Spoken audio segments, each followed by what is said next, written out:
Hello. How is everybody? Good.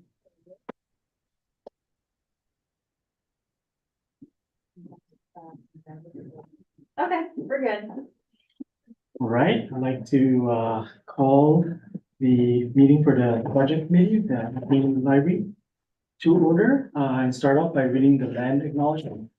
The Altadena Library District acknowledges its presence on the traditional, ancestral, and unceded land of the Gabrielino Tonga peoples. Altadena is located on the stolen homelands of the Hahamanga tribal band. The traditional territory of the Gabrielino Tonga is referred to as Tongagar, which includes the areas currently known as Los Angeles County, Riverside County, West San Bernardino County, parts of Orange County, as well as the four southern Channel Islands. Entities such as the US government and non-native settlers have subjected the Gabrielino Tonga people to historic and continuing injustices, including genocide, forced displacement, and cultural and linguistic erasure. Altadena Library commits to learning, educating, and informing its staff and residents of present-day Altadena about the rich histories, vibrant communities, and culture of Gabrielino Tonga people, present, past, through our collection, development, resources, and program offerings. Let's do a roll call. Camila? I'm here. Boone? I'm here. Do we have any reordering of the agenda items? No. Do we need to vote to adopt the agenda, Carolina? I forget. You will be, yes, voting to adopt Yes, the agenda. can we have a motion to adopt the agenda? So moved. Seconded. Oh, I'm not really all in favor. Yeah, roll call vote. You can both say Yeah, aye. aye. Or if you'd like. Yeah. To say aye. Yeah, aye. And then, do you have any public comment? We don't. All right, so.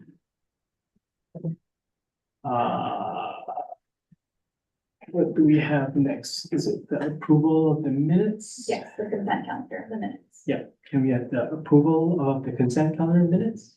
Seconded. And any items to be removed? No, so we don't need to do anything with that one.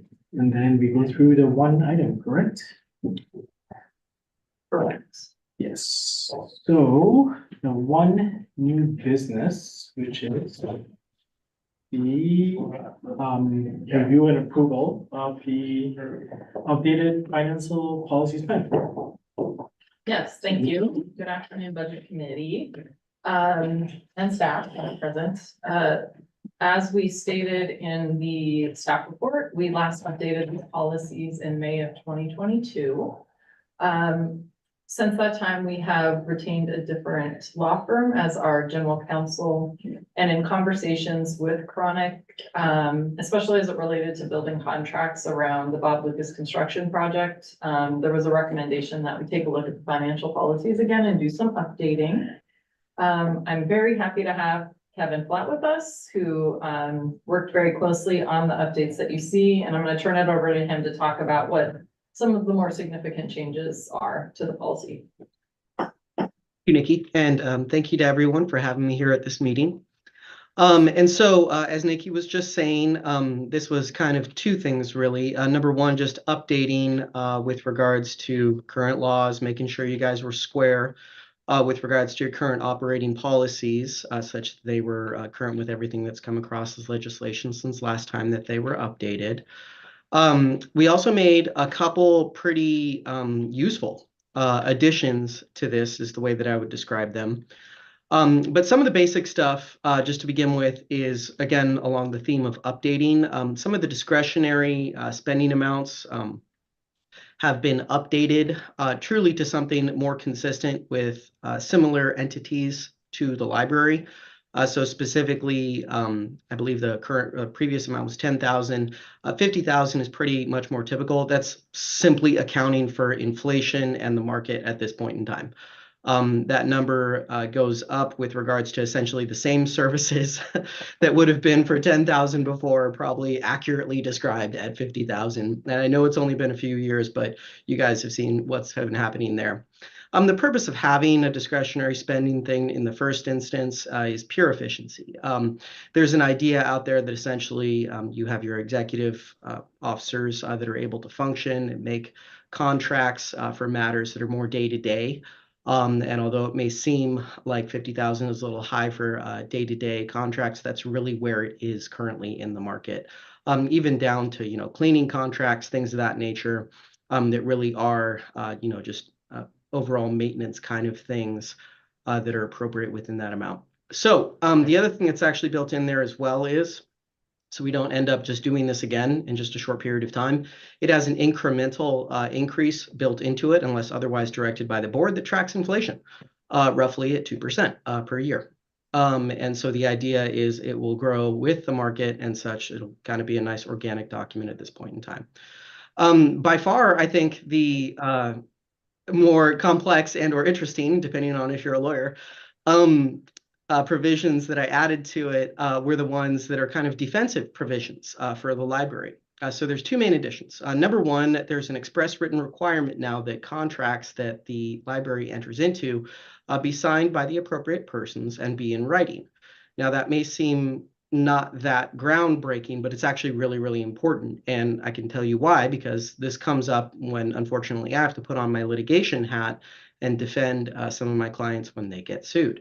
Having such a provision is extremely useful in ways you wouldn't think it is. So for instance, when someone comes in there and says, hey, you promised me this, that, and the other, or I have an easement over your property, or any number of claims that are kind of sort of a contract, but aren't actually a signed contract, having such a policy and saying that, these things have to be in writing is actually a complete defense to oral contract claims, covenants, licenses, other things of that nature. You'd be amazed how often that happens. Something else, you guys are entering into some pretty significant activity with regards to construction, with regards to contracting, other things of that nature. Having such a policy in place as you're going forward with all of these things is nothing short of invaluable. There's any number of little ticky-tack things that can come up from a subcontractor, that can come up from members of the public while you're doing such a thing, that are now going to be firmly placed with you guys on the high ground at this point in time forward. The other thing that's in there is a local claims procedure. So as a public entity, you guys are subject to the Government Claims Act, which is all good news. Essentially, that just means that when someone tries to sue the district, they have to file a government claim first, with some exceptions. But that they have to do that, present the claim, tell you what they're going after, and then eventually they can go to court after they do such a claim. The overall Government Claims Act also allows you to do a local claims procedure. And the reason why anybody would ever bother doing such a thing is you can use it to actually fill in some of those gaps that are exceptions to the government claims that I was just kind of talking before. One of them chiefly is wages, oftentimes from employees. It's just one of those things that not many people know isn't covered by the Government Claims Act. And so this actually fixes that. I am very proud to say that a lot of these are modeled after tried and true ones that have actually been upheld in court, specifically out of Ontario, which I'm kind of familiar with because of my legal career. Anyway, so I can tell you that the ones that are actually in your specific proposed procedures here have actually been tested in court and upheld. And so they are going to be very, very strong for this purpose. And just in case you're wondering what happens when somebody doesn't file a claim or doesn't look very closely at our policies and realize that there's a separate and additional local claim procedure, it's a complete defense to a lawsuit. It's grounds to throw the entire thing out.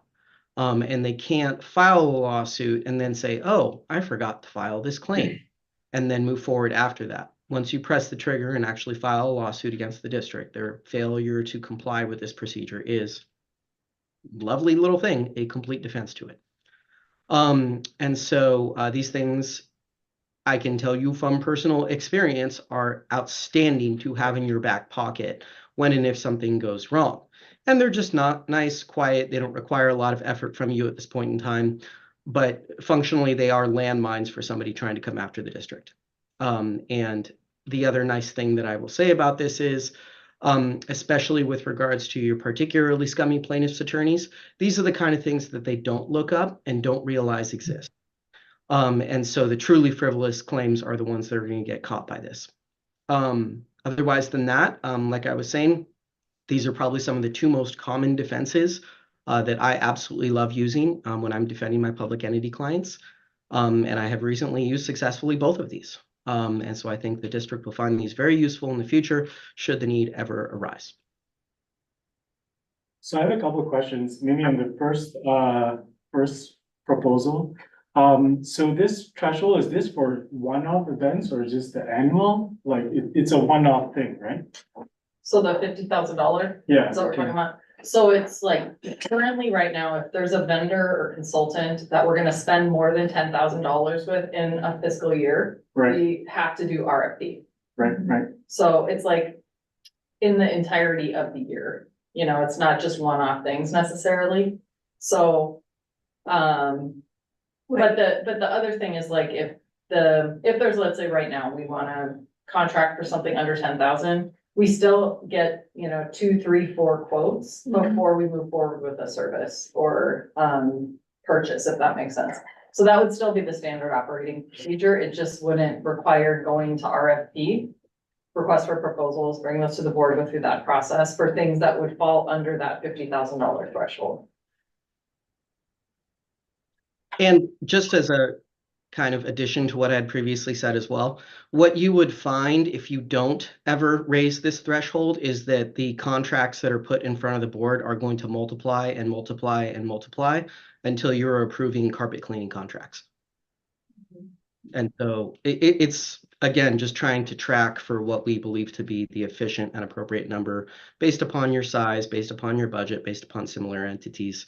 This is what Yeah, exists. so Yeah. I'm trying to think of like, what situations were triggered, right, in the last year? So like, for example, when the copier went out, this was triggered, correct, or no? With the water? Well, like no, No, because the replacement copier was, but we still, no, we included it in the mid-year budget updates uh, that we allocated money to be able to do that, right, right? okay. But you didn't, your question throws me off a bit because the way I was thinking about it was that it was each one off, like every single time. right. So let's say the copier breaks tomorrow and it's $55,000, then you need to bring that to the, or let's say it's 45,000, you can just go ahead and purchase a new one. Right. Cause it's under the 50,000, but then let's say the next week, the carpet gets burnt up and it is another 42,000. Is it another, like you can continue to purchase under $50,000 each time? Yeah, Yes, but only if it's with different vendors, Right, you know, so like if. I'm trying to think of Okay. a vendor that we spend a lot with. Allison? Yeah, like the HVAC company, let's say, like preventative maintenance and, like, if that would take us over 50,000, we'd have to do an RFP Right. process. yeah, so I'm curious right now, so what contracts do we have? So we have legal, Mhm. right, that one is above the threshold? Yes, that would be above the threshold. And it, to me, like, even if you don't anticipate spending 50, some of these things should come before the board as part of like a RFP approval process. I Yeah, don't think you have to, okay, it's gonna be under 50. There's just some things like, for example, I mean, Kevin mentioned cleaning. We have an RFP Mhm. RFP for cleaning janitorial services out right now. I don't think that contract is gonna be above 50,000, but it's still something Oh, that we we still wanna saw it. go through this process for companies to propose bids, right. right? So then we would still bring those things to the board, but like. Trying to think, like, let's say, yeah, I'm trying to think like of our what happened. sprinklers, we have broken sprinklers or something throughout the property. It's gonna cost, you know, we're guessing maybe like $15,000 to $20,000 to Mhm. fix. We don't wanna have to go through RFP to do that, to be Right. able to get the work done in a pretty like efficient and quick manner. Mhm. but again, it wouldn't be like, oh, well, we know this company. We would like identify 2 or 4 local vendors, have them come in, give them quotes, and then select based on price and Yeah, maybe past performance. type of That's- thing. that's an RFP, isn't it? Just a non-formalized through GovBidNet. Well, I mean, it's not really, because to me, request for proposal is a formal process, you know, where we have a template and we post it and we put it in BidNet. So Right. like, that wouldn't be the case. Yeah, so in you're just something saying like that. not through BidNet, so you still But the do point is the that it's ground. still like a competitive process. Mhm. Right. You know, so you're like being responsible, getting multiple bids and selecting responsibly. And that's important too, because if, let's say, somebody, a member of the public comes forward and says like, oh, I saw that this company was the one installing your sprinklers. Why did you select them? We want to be able to say, we collected quotes from these 3 companies, and based on price and experience and locality, we selected that company. Yeah, So back to your question, your example of the sprinklers. So, you know, what I understand you saying is that you all do your due diligence in terms of who you select to do the work, but that you have the flexibility to to spend that money without having to come to the board for permission, essentially. So, but you're also saying that it's per vendor. So let's say the sprinklers went out and it was, you know, over the $10,000, you don't need to go and you're gonna do your due diligence, get, you know, Correct. different quotes. And let's say you spend, you know, $20,000, if something else happens, you still can, with that same vendor, spend up to about $30,000 more Right, if with that we need vendor. to, yes. And it is something that even on, trying to think of something small, like, we had to have some electrical work done when we installed the vending machine at Main Library. Mhm. Even that, we reached out to multiple electricians right, to right. get quotes, you know, so it's just, it is the more open, transparent and competitive way to spend public dollars. Yeah, so I think like the main discriminator is, if we go to BidNet, I guess, is that the main thing here? Well, is it a formalized RFP Right, process? formalized, right, Yeah. which is through To me, BidNet, right? well, it is through BidNet, but we would create an RFP that's drafted, bring it to the board for approval. Right. Get it approved, post it in BidNet, and go through a scoring matrix and all of that, which you guys, I think, have both been involved in that process. Mhm. Bring it back to the board, and the board would authorize the spending.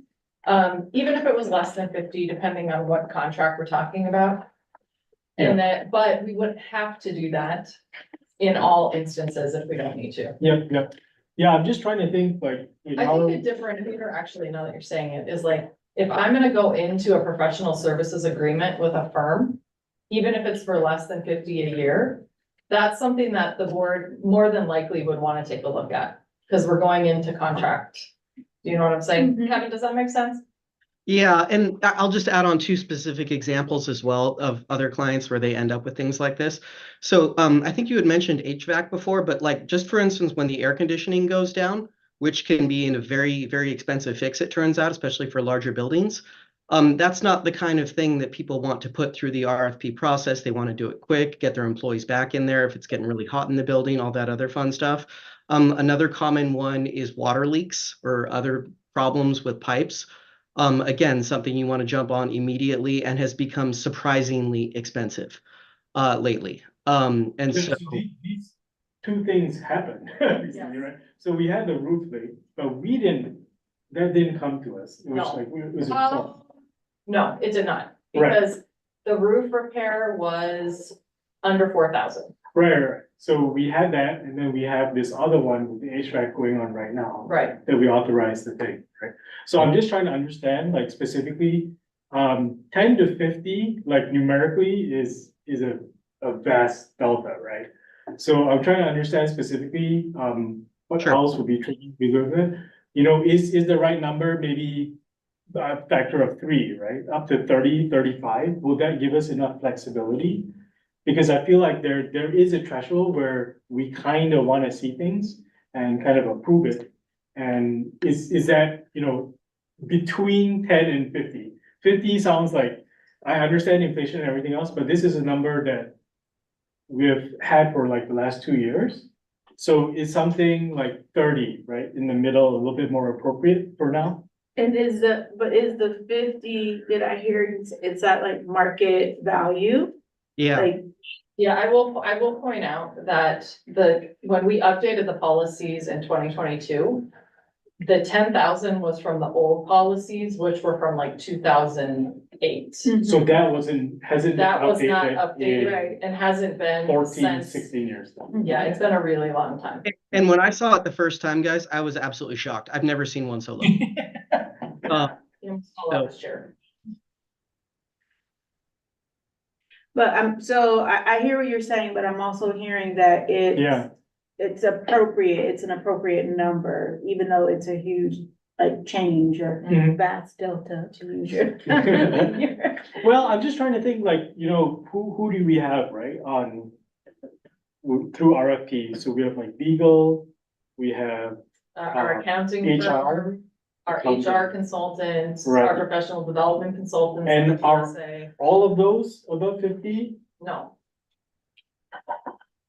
But like to your point, if I'm gonna go into a 3-year contract. We will see it anyway. I think if I want to get bids from outside, like Yeah. we wanna post it, we want people to see it on BidNet Mm-hmm. and submit proposals.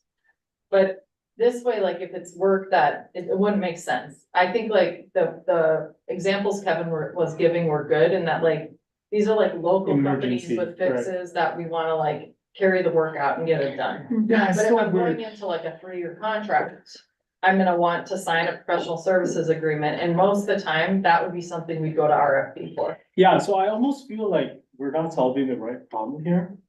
In terms of, maybe there should be like a time thing as well. Like, it sounds like one-off, you need the discretion.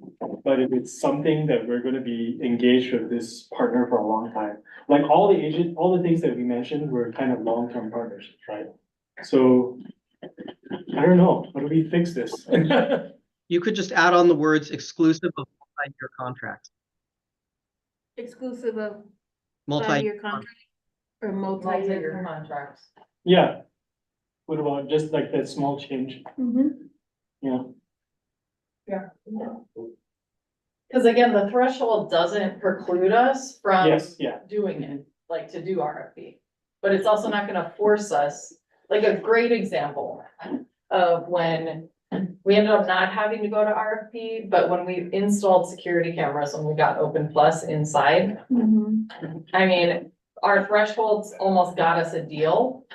Because we knew we'd have to do this RFP, but we wanted a local security camera company to come in and do this work for us. Mhm. Luckily, we got it, the quotes did come in right under 10,000. Mhm. They were fully aware of our threshold. But it wasn't something that like, I think we needed to do an RFP for. alright, It's a one-time service that's being provided to us. We're not signing a PSA with them. So, gives you that flexibility to not have to, go through that process. yeah, how about we add that language and then. I don't know, 50 does sound large to me, what about 40, Camila, what do you think? I'm actually okay with the 50 You're because I okay? feel like the lawyer has Yeah, vetted it and is saying like this is a good number, yeah, like it's, Okay. I keep losing that word, like it's the appropriate, market, Value. yeah. okay. We're gonna trust you. I mean, because here's the other thing,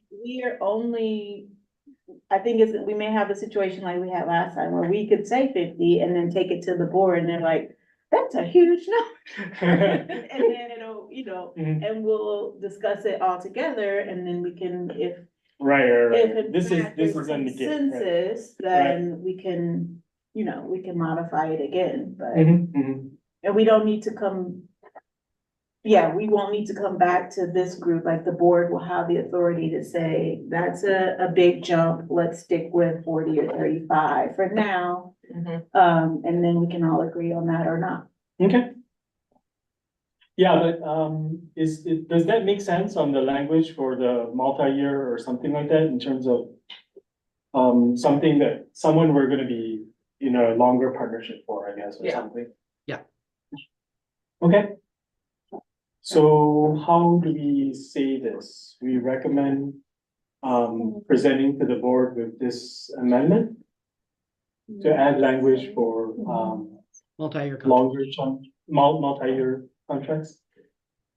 Can Yeah, I? so what you could Can I say proceed? is you approve the recommendation to present the updated financial policy to the full district board with the amendment of, Adding language about Multi-year. multi-year contracts, Okay, and excluding multi-year contracts from the $50,000 threshold. Um. Okay, I was just checking, because there were a lot, there were several policies in there, but there were not a lot of changes in the other ones that we really have to go over that. Well, the two main ones were the protective ones, putting us under the, what was it, the county umbrella? Yeah, and then adding language for, which I think are, Yeah, we didn't have a claims section before Kevin added it, so that was the other, Okay, big add. Besides that, like to all the other sections, it was literally like making it all the same font, yeah. getting rid of Mhm. pronouns. We replaced everything with like Mhm. they, them. Okay, But otherwise, like there wasn't really that much to change. I mean, the last time we updated them, there was a significant amount of changes because it had been so long. Mhm. So I think like Kevin's review just showed that like most of them were still accurate Mhm. and compliant. But these were the two big things. Okay. Okay, so then, I'll try and get it right. So I will move that we, make a recommendation to the board to approve the presented updated financial policies with the added language around multi-year contracts. How's that sound? Excluding, right. Second. Okay. Roll call. Vote, yeah, I feel like it's assumed that you're in agreement. aye. I motioned. Let's and- hope so. You're like, Camila, do I agree? Yes, I agree. And that's it. Let me double check. So. Wait. And I will throw out there, I would have liked to present the financials from the last fiscal year at this meeting. It would have made sense with you being the budget committee. But they're Right. still waiting on numbers from LA County and other places to finalize. So we wouldn't have had like, this is exactly where we ended up. In terms of like, revenue spent or revenue taken in and expenditure spent. So that will be ready for the full board meeting. But just wanted to let you guys know why we didn't present it today. Okay, I just had another thought and question. So let's say that you, I know we've already approved it, which is fine. But let's say that you did have some situations where you needed to use the, the threshold that we just suggested, you were still presenting those are still included in like the budget Yes. into the board, so there's a protective factor of like, if we're looking at the reports and it's like, Nikki is spending all these $50,000, then that's something that we would review. 100%. Yeah, Yeah, okay, you'd yeah, see those deviations from month to Exactly. month, like, whoa, why did that line jump up 150%? Yeah. yeah, okay. Okay, so, do we have any proposed future agenda items? I guess we don't see the budget now. It's in the board meeting. Yeah, you'll see it with the board meeting. Yeah. And, because we're always on top of the budget in a way that I don't know that in previous years before I got here, kind of, that's why I just don't think the budget committee needs to meet as much unless there's like the mid-year budget adjustments, like this financial policies, I think really made a lot of sense to run by this group. We're scheduled to have our next meeting in November. But that we'll see if there's like agenda items that make sense to convene the group. If not, it'll be in February for the mid-year budget adjustments. Okay. Yeah. And if there are no agenda items, we can adjourn the meeting. Right. After 1:30. 1:30. It's not the record, but good try. All right, thank you so much, Kevin.